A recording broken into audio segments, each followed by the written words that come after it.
Bill आखिर हमारी जिंदगी में सुकून आ ही गया और बहुत खुशी महसूस कर रहा हूँ मैं भी बहादुर, मैं भी। हमने ये पहाड़ पे अबूर कर लिया। ये सब तुम्हारी वजह से हुआ है। तुम बहुत होशियार और समझदार हो। आप लोगों को यहाँ देखकर खुशी हुई। क्या हमें अकेला छोड़ देंगी थोड़ी देर? जी बिल्कुल। क्या हुआ लेवेंट? तुम तो बिल्कुल एक तूफान की तरह से यहाँ आए और उसे जाने का ऑर्डर कर दिया। क्या कोई मसला हो गया है? अगर आप इसे मसला कहना चाहती हैं तो सुन लें। हाँ, ये एक बहुत अहम मसला है। मिथान ओलो होल्डिंग दिवालिया हो रही है। ऐसी कोई बात नहीं है। ऐसा ही है ना बहादुर? बिल्कुल नहीं, कंपनी दिवालिया तो नहीं हो रही। अगर मामलात इतने ही बुरे होते तो हम अदायगी कैसे करते? मैं असल में यही जानना चाहता था भाई, आपने अदायगी कैसे की? बैंक्स हमें लोन नहीं देते, हमारे सेव्स खाली हैं। कैसे हुआ ये सब?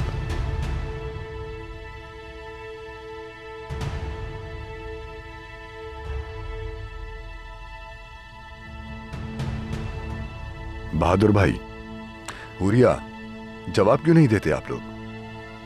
आप लोगों ने इतनी बड़ी रकम कैसे अदा की?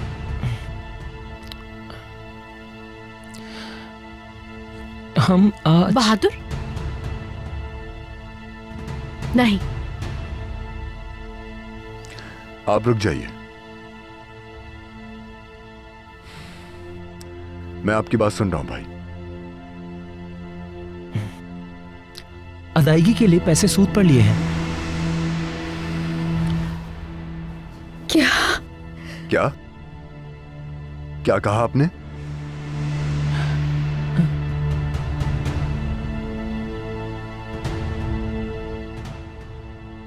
क्या आप जानते हैं कि आप क्या बात कर रहे हैं?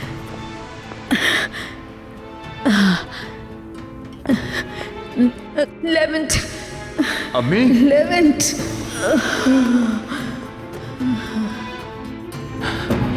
अम्मी,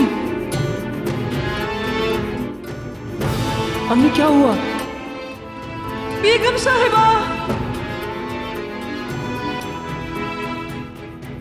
अम्मी, अम्मी, अम्मी प्लीज अपनी आंखें खोलिए।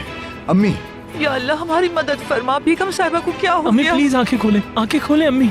एम्बुलेंस बुलवाइए, जल्दी कीजिए। हाँ, हाँ, अम्मी, अम्मी, अम्मी आंखें खोलिए। हाँ, हेलो, मुझे एम्बुलेंस की जरूरत है। जल्दी एम्बुलेंस भेजें। जल्दी एड्रेस लिखें। अम्मी, हाँ, वो एड्रेस क्या था? लाओ मुझे तो बहादुर। हाँ, अम्मी। जी, मेरी आवाज आ रही है आपको? जो बता रही हूँ उसको नोट कर लीजिए। अम्मी,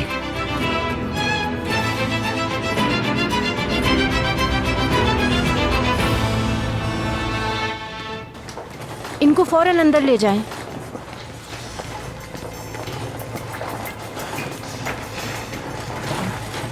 अब ये हमारी निगरानी में है। प्लीज आप लोग बाहर रहें, अंदर नहीं आ सकते। हमें अपना काम करने दें।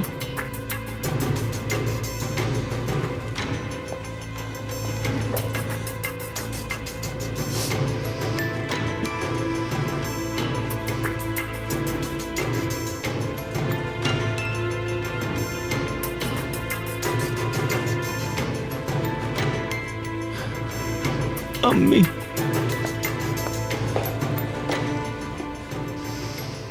मेरी जान, मम्मी बहुत स्ट्रांग है। वो इस पर काबू पा लेंगी। तुम खुद को संभालो बहादुर।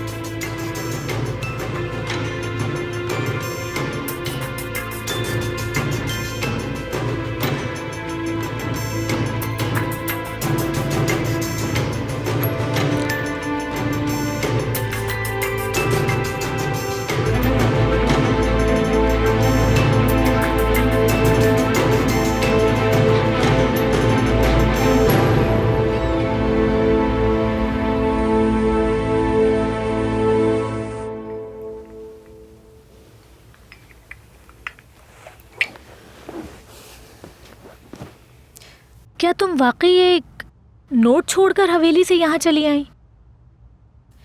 तुम्हें और क्या करती आयशा? मेरे लिए उस घर में रहना आसान बात नहीं। उस आदमी की नज़र में मेरी ज़रा सी भी इज्जत नहीं। उसे लगता है कि मेरे लिए हर चीज़ पैसा है। मैंने बहुत बर्दाश्त किया है। उमर का ख्याल रखने के लिए मैं वहाँ पर रह रही थी, लेकिन आज जो कुछ भी हुआ यकीन आ गया है कि वहाँ पर वो महफूज है। वो वाकई बहुत अजीब है। अपनी अना की वजह से एक मासूम लड़की पर इल्जाम लगा दिया और दूसरी तरफ उसी लड़की के भाई की जान भी बचा रहा है। और अगर कोई ख्याल न रखे, जरा सी भी ऊंच नीच कर दे तो डांटता भी है। सच पूछो तो ऐसा अजीब आदमी मैंने अपनी जिंदगी में नहीं देखा। सही कह रही हूँ ना?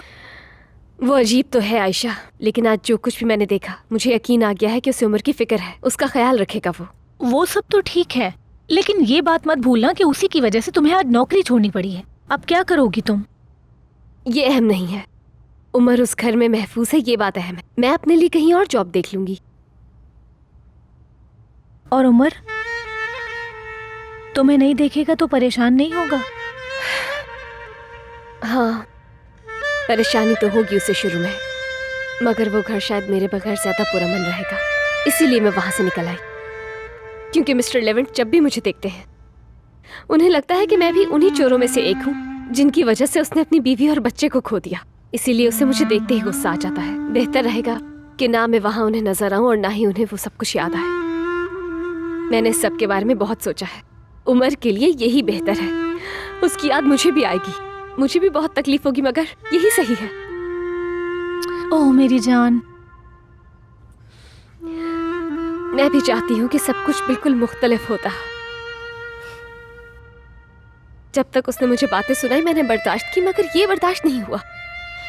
जिस तरह से उसने मेरा हाथ पकड़ा हुआ था, उसने मुझे तकलीफ पहुंचाई, जबकि मैंने वजाहत देने की पूरी कोशिश की, लेकिन उसने नहीं सुनी मेरी। मगर उस बेचारे के पास सिर्फ एक ही बहाना है मरियम। मैं भी इतनी पत्थर दिल नहीं कि किसी के बारे में इतना बुरा सोचूंगी।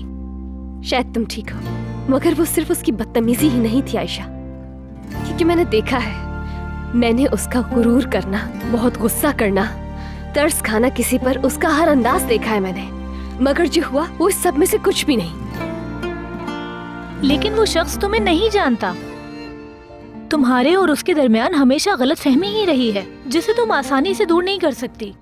ये बात तुम्हें तस्लीम करनी पड़ेगी आशा, मैं ठीक कह रही हूँ। काश वो तुम्हें जान पाता कि जैसा वो सोच रहा है तुम वैसी नहीं। कोई फायदा नहीं होगा, क्योंकि उस इंसान को अपनी सच्चाई के अलावा और कुछ सुनाई नहीं देता। ठीक है, हर कोई अपनी जगह पर सच्चा होता है, लेकिन दूसरों को भी समझना चाहिए। सिर्फ अपने आप को ही सही नहीं कहना चाहिए। वो मान चुका है कि मैं बुरी हूँ, इसलिए कोई फर्क नहीं पड़ेगा मेरे उससे कुछ भी कहने से। हाँ, मगर उमर को लेकर अब मैं बिल्कुल बेफिक्र हूँ। मेरे भाई का वो बहुत ख्याल रखेगा, उसे वहाँ पर जिंदगी की हर खुशी मिलेगी। अगर मैं इतनी मुतमईन नहीं होती तो वहाँ उसके पास अपने भाई को मैं कभी नहीं छोड़ती।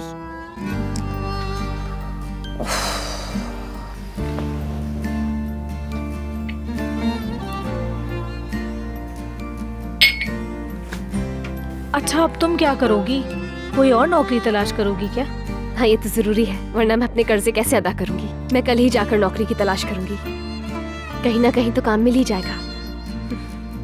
मगर उम्र से दूर हो जाऊंगी, लेकिन क्या कर सकते हैं हम, मजबूरी है। परेशान मत हो, जल्दी मिल जाएगी इंशाल्लाह। अच्छा, चाय तो पियो, ठंडी हो रही है।